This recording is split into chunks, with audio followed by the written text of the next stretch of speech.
Hello, good morning mga garden man.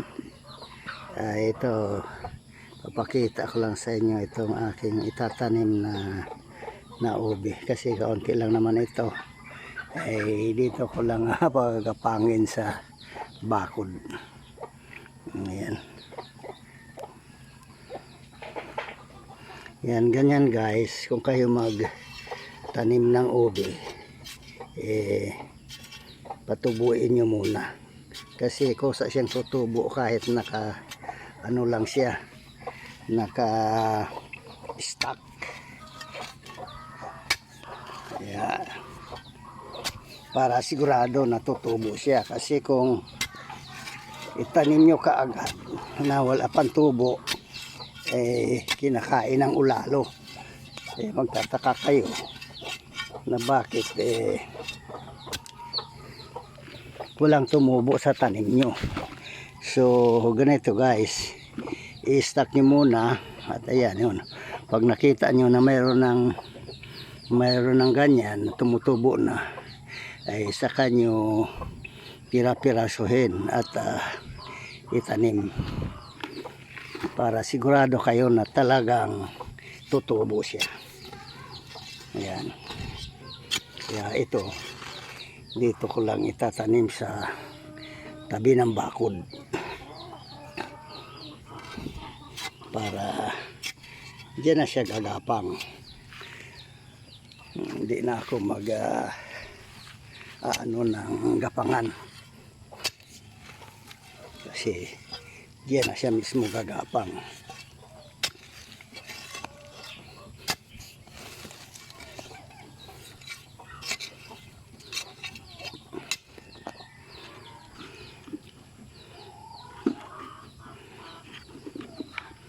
Ayan guys, so may mga tubo na yan yung aking itatanim. Nag-sprout na siya.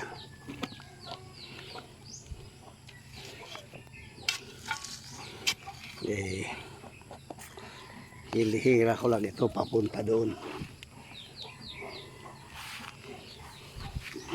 para dyan na sila gumapang sa bakod.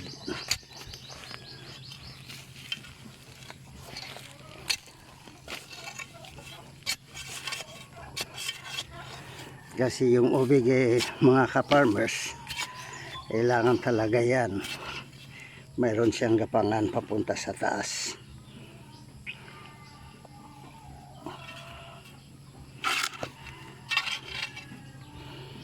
Yan ang gusto ng ubi guys.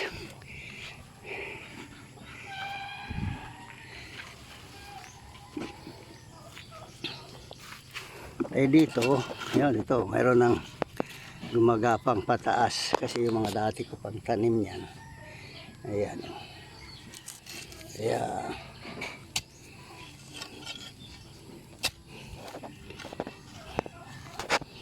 Ayan, gumagapang na sila.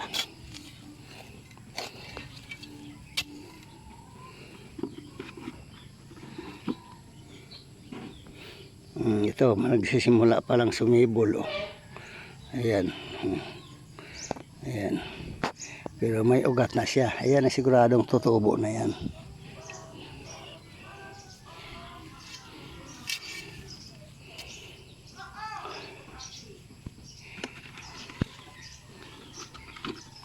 Ito yung mga dati kong tanim na ayan, gumahapang na. Hindi ko yan kasi nahukay nung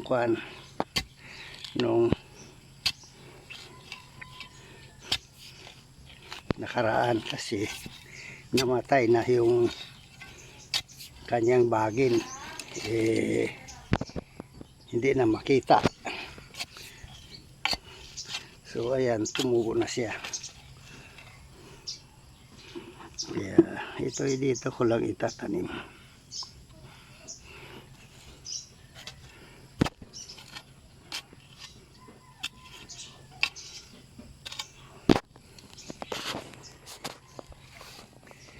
Kung marami sana ito,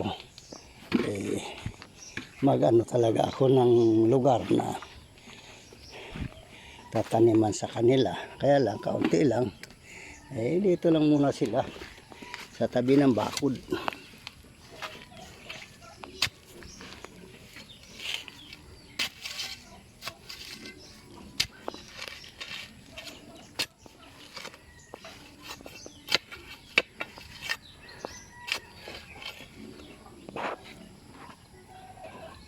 Ayan.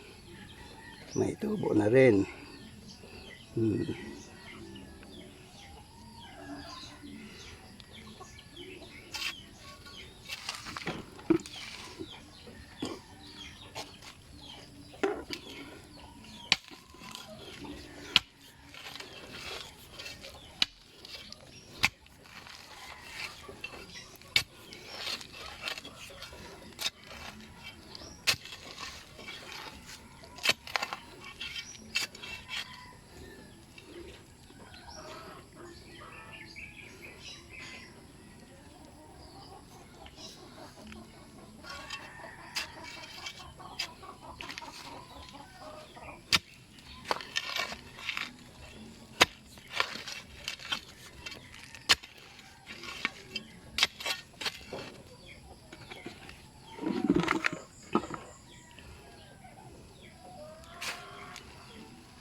Ayan.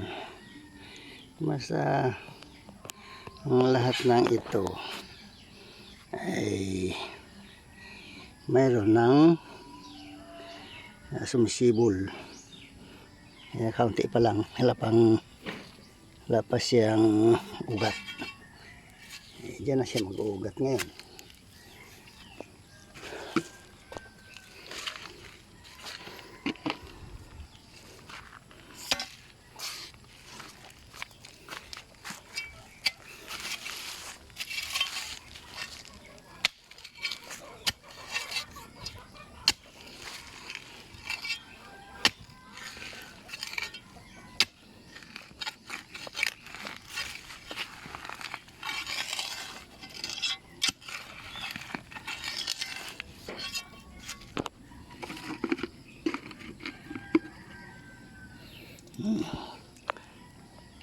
Yan guys.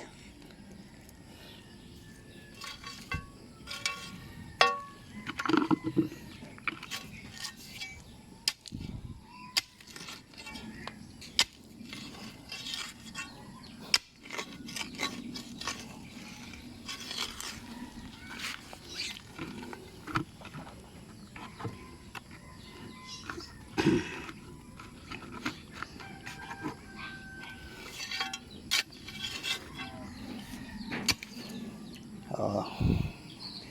Ito guys, haba na yung kanyang gapang. Iyan, nung nakaraan yan ay hindi ko nabunot, ay hindi ko nahukay. Kasi yun na nga, biglang uminit at namatay yung kanyang bagin, hindi ko na makita yung puno. Ayan, so ayan, nagtubuan ulit. Ayan. Okay, thank you Lord.